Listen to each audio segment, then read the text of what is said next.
every single month like clockwork. 2 hours of texting tenants, waiting on checks that never arrived, driving to the bank, reconciling deposits that didn't match what was owed. I was a landlord with 6 units and a second job I never signed up for. Then one weekend I spent 4 hours setting up a fully automated rent collection system. The next month, my on-time collection rate jumped from 89% to 98%.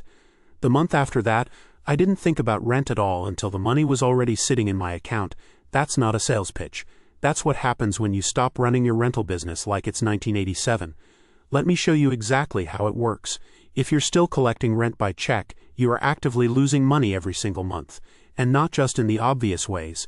The average landlord managing 5 units manually spends between 3 and 5 hours per month on rent collection alone. That's phone calls, texts, deposit runs, and the mental overhead of tracking who paid, who's short, and who's about to give you some story about a lost check. Multiply that across a year and you've spent up to 60 hours doing something a piece of software can handle in 0 hours.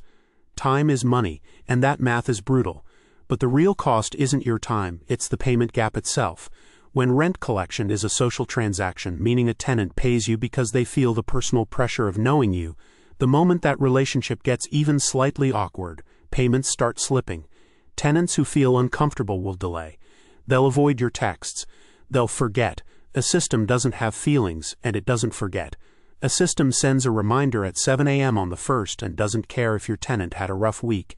Now here's what Venmo and Zelle are actually doing to your legal standing. When a tenant pays you through a personal payment app and then later disputes something, a security deposit, an alleged missed payment, anything, you are walking into that dispute with a transaction history that looks like you're splitting a bar tab with a friend. There's no lease reference, no payment memo structure, no audit trail that a judge or a mediator is going to find credible. Of course, Venmo's terms of service technically prohibit commercial transactions on personal accounts. That's a layer of risk most landlords have never even thought about. The solution isn't complicated. It's ACH, Automated Clearinghouse Payments, the same backbone that handles direct deposit payroll across the country. It's bank-to-bank, it's traceable, it's time-stamped, and when you pair it with autopay enrollment, it removes the human decision point entirely. Your tenant doesn't decide to pay rent. The system pulls it. That single shift changes everything. Here's where most landlords get stuck, not because it's hard, but because they don't know where to start. The good news is that the landlord rent collection software market has matured significantly. Platforms like Buildium, TurboTenant, Avail, and AppFolio all support ACH payments and autopay enrollment. If you're managing fewer than 10 units, TurboTenant and Avail are the most cost-effective entry points. If you're scaling toward 20 units, Buildium gives you more reporting depth. Pick one. Don't overthink it. The setup process follows the same basic architecture regardless of platform. You create your property, add your units, connect your bank account via ACH credentials, and then invite tenants to the portal. Tenants create their own profile, link their bank account, and enroll in autopay. That enrollment is the critical moment. When a tenant clicks Enroll in Autopay, they are authorizing recurring ACH pulls on a date you specify, typically the 1st of the month. From that point forward, rent collection is not a conversation. It's a calendar event that happens without you. But wait, there's a catch. ACH transfers typically take 2 to 3 business days to clear.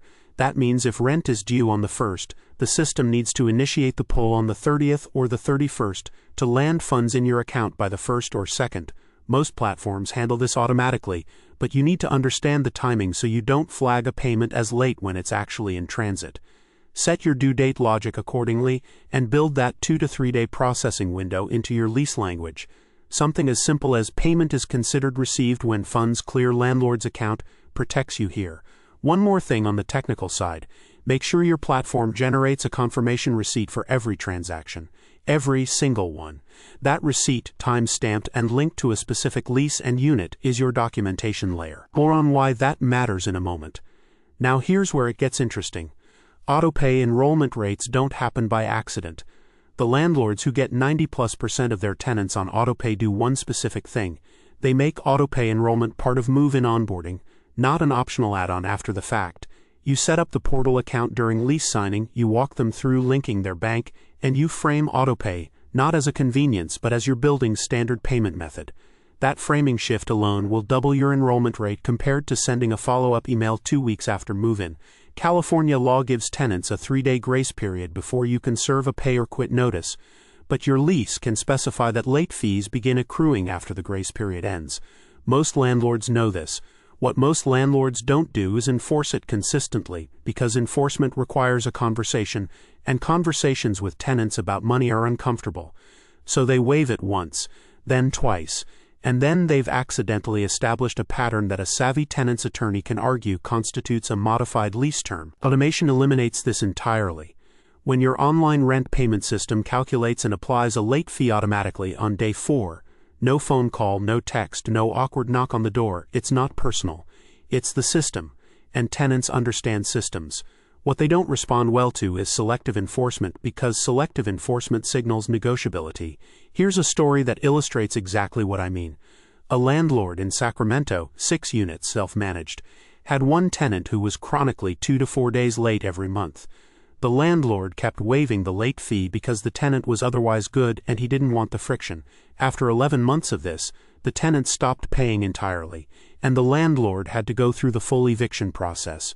During the unlawful detainer hearing, the tenant's attorney argued that the consistent waiver of late fees constituted an implied modification of the lease terms regarding payment timing. The case dragged on for 3 additional months. The landlord lost roughly $9,000 in unpaid rent and legal fees. The automated late fee he never collected across those 11 months, about $220 total. Automated enforcement isn't about the money from the late fee. It's about maintaining the integrity of your lease terms so they hold up when you actually need them to. This chapter is where things get legally sensitive, so pay attention. Under California law, accepting a partial rent payment can complicate and in some cases invalidate a 3-day notice you've already served. If you've issued a pay-or-quit notice and then accept half the rent through your portal, you may have just waived your right to proceed with that eviction cycle. This is not theoretical. This has torpedoed real eviction cases in California courts. Your online rent payment system needs to be configured to handle partial payments according to your policy, and you need a written policy. Most platforms allow you to either block partial payments entirely or flag them for manual review before acceptance. The setting you choose depends on your situation, but here's the rule. If you've already initiated formal legal proceedings, block the partial. If you haven't, a documented payment plan with clear terms is actually your better option in most cases. Digital payment plans have a significant advantage over verbal agreements. They create a paper trail automatically. When a tenant is in a short-term hardship situation and you agree to a modified schedule, have them accept that plan through the platform with a written agreement attached. The system then tracks compliance against the modified schedule, and any deviation is documented in real time. That documentation is worth more than any handshake deal you've ever made. Here's the contrarian take most landlords don't want to hear. A well-structured digital payment plan with a struggling tenant often produces better outcomes than an eviction. The average California eviction costs between $5,000 and $10,000 when you factor in legal fees, lost rent during the process, turnover costs, and vacancy. A tenant on a documented payment plan, even a slow one, is frequently cheaper and less disruptive. The key word is documented. Digital is the only documentation that holds up cleanly. Let's close with math because everything else is just philosophy until you see what this actually does to your bottom line. Research from property management platforms consistently shows that ACH autopay reduces late payments by approximately 85% compared to manual collection methods. That's not a marginal improvement. That's a structural change in your income reliability. If you currently collect rent from 10 units at an average of $2,000 per month, and historically 11% of your payments come in late, that's roughly $2,200 per month flowing in unpredictably. Unpredictable cash flow means you're either carrying a cash buffer you can't deploy, or you're occasionally scrambling on a mortgage payment. Eliminate that unpredictability, and you get optionality back. Now let's talk about the time arbitrage. 5 hours per month on manual collection at a conservative valuation of $50 per hour is $250 in labor value every month that you're currently spending on tasks a software platform handles for less than $30 a month. Across a year, you're trading $3,000 in time for $360 in software costs. That's not a close decision. The less obvious financial benefit is dispute resolution.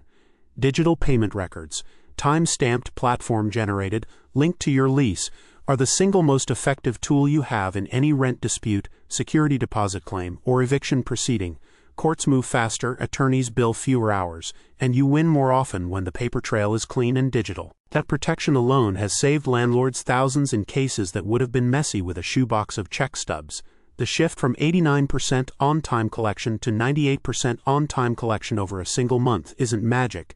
It's what happens when you remove the human friction from a financial transaction that should never have been a social one in the first place. Autopay Rent Landlord isn't a trend. It's the baseline standard for anyone running a rental business with any real intention of scaling or protecting their income. Recap: here's what you need to walk away with. Stop using checks and personal payment apps. The legal exposure alone makes them not worth it. Set up an ACH-based platform and make autopay enrollment part of your move-in process, not an afterthought. Automate your late fee enforcement and let the system carry the awkward conversation.